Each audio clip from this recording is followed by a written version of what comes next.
purihin po natin ang kanyang kabutihan at kadakilaan sa araw-araw po na tayo po ay nagkakaroon ng regalo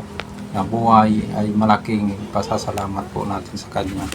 At bawat linggo ay huwag kalimutan na magpasalamat at magbalik loob sa Diyos, kasi yung every Sunday po nating pagbabalik sa loob sa Diyos ay isang bagay na regalo din natin sa Kanya, kasi siya araw-araw nagre-regalo tayo wala tayong maibigay sa Diyos kundi ang sambahin siya at pasalamatan siya sa araw-araw, at magkaroon din po tayo ng